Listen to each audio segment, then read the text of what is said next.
Immersed Robot. Hello everyone, welcome to Immersed Robot. So just a quick one this time. I wanted to quickly acknowledge the announcement of the PlayStation VR2 specifications at CES yesterday. So we still didn't get to see the actual headset itself, although we've previously seen what the controllers look like for the PSVR2. But some more details have been announced, and these follow very closely with a lot of the rumours that we've already heard about, to be honest. But let's go through some of these specifications and just take a look. So first of all, it's using a OLED display which has a panel resolution of 2000 by 2040 per eye, and it also has HDR capabilities as well. So the fact it's got this OLED, which obviously gives better contrast, you've got darker blacks with the OLED generally, and with it being coupled with HDR, high dynamic range, then that will give better difference between the lights and darks and hopefully give a better overall image. And I don't think we've ever seen a headset so far that's had HDR built into the panels, to the best of my knowledge. Anyway, I could be wrong on that, but as far as I know, that wasn't in any headset so far. I think Valve did briefly consider that for the Valve Index, but I think they decided against it in the end in order to keep the costs down. The panel refresh rate in the PSVR2 is 90Hz and 120Hz, so I'm not sure if they'll be able to use a kind of reprojection in the same way they use on PSVR in order to cut these refresh rates in half to accommodate lower frame rates, but generally I would think that that would still be a possibility within the PSVR2. I don't see why they wouldn't allow that necessarily, although there are a few specs that we'll get to a bit later on which might cut the need to do that, although, you know, it's always good to have those options in there, I suppose. So we might see games that run at 60 frames per second still, in the same way that they did in the original PSVR2. Most games actually ran at 60 frames per second, but were interpolated up to 120Hz to match the refresh rate of the screen in the original PSVR.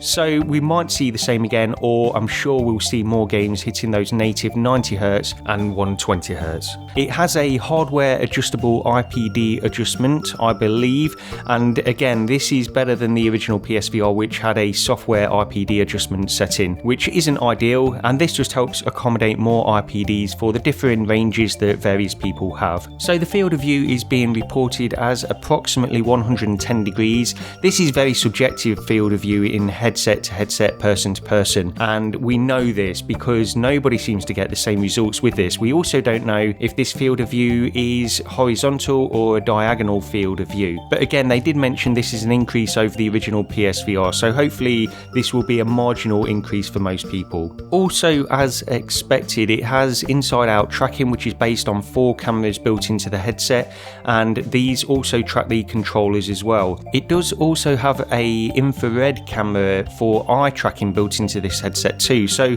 that's the other big thing. This headset does have integrated eye tracking, which interestingly is being used for foveated rendering as well. So this is the other thing where it's going to gain a huge performance boost by having that foveated rendering, which is a technique which only renders high resolution where your eye is actually looking, rather than rendering the entire image high resolution. So it can drop off the resolution slightly on your peripheral view because you don't need it there, it's not required. And we've seen this in terms of fixed foveated rendering, where the very center of the display is always rendered at a high resolution and the periphery of the display is rendered at a lower resolution. This can give better performance and reduce demand on the hardware itself that's rendering all of these images. But this, because it has eye tracking built into the headset, it now allows for dynamic foveated rendering, which is a huge boost, and we've seen this on some other headsets. So there's the Vario Aero, which has integrated eye tracking as well, and that also has foveated rendering built into it, although that's a $2,000 headset, so you know, this hopefully won't be that much. I'm sure it will be under $400, I would expect, but we'll have to wait and see on that. We haven't had an announcement on price. So it also has a single USB Type-C cable that links it to the PS5,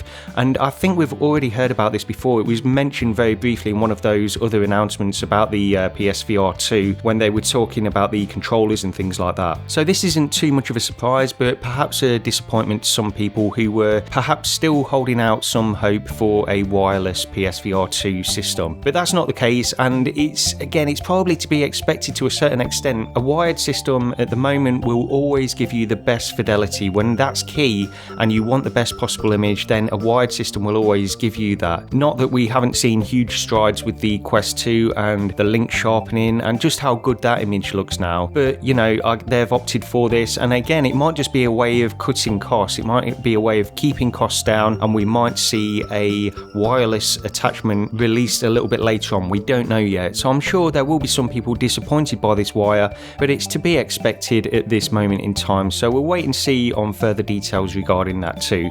As well as this, we've also seen a few more details on the controller system. So these are tracked by the headset as well, and these are the motion controllers, which are called the PSVR2 Sense controllers, and so these give extra haptic feedback in the same way that we've seen on the PS5 controller. So these will integrate some of the technology that was used on the PS5 controllers too, which is all great stuff. I haven't actually used them yet, so we'll see how they affect the experience in VR. And I just do quickly want to touch on the fact that this spec sheet also mentions vibration on the headset, and we've seen some patents by Sony over the years which talk about using vibration for various uses really on the headset, and this could be to increase immersion for certain experiences. I'm sure it will be used for that. There was also something about reducing motion sickness by using vibration on the headset too, so we don't know how this is going to be used exactly yet, but it's interesting they've gone for this, because again, I don't think we've seen too many VR headsets have this integrated, although B-Haptics do provide some kind of haptic headband that you can wear to increase immersion as well, so perhaps they've gone down that route with this too. But that's pretty much it really. The other interesting thing just to finish on is that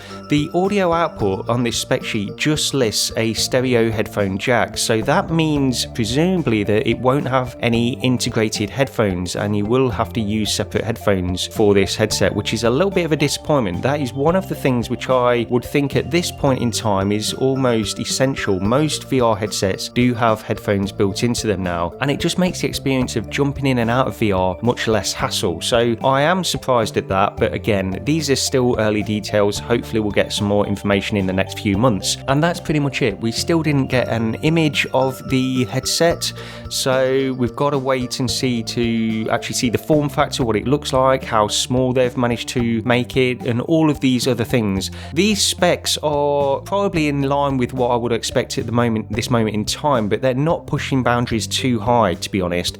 But again, it all comes down to personal experience, and it will be interesting to see what they've done with this headset and how it pairs with the PS5 in terms of software too, because we did get an announcement of a new Horizon game, Horizon Call of the Mountains. So this is a AAA game which has been developed from the ground up for PSVR 2, which is interesting. Again, this will be where PlayStation will sort of play into their strengths in terms of software, rather than focusing on raw specs in the headset itself, which are perfectly fine, don't get me wrong, but the software advantages that Sony has in this regard will really show what this headset can do. So it'll be interesting. We've got to wait and see on more details with this, but I just wanted to quickly acknowledge the announcement by Sony regarding the PlayStation VR 2. Still a little bit low on details, and there's not too much here, which is a surprise at this point because a lot of this was rumoured anyway.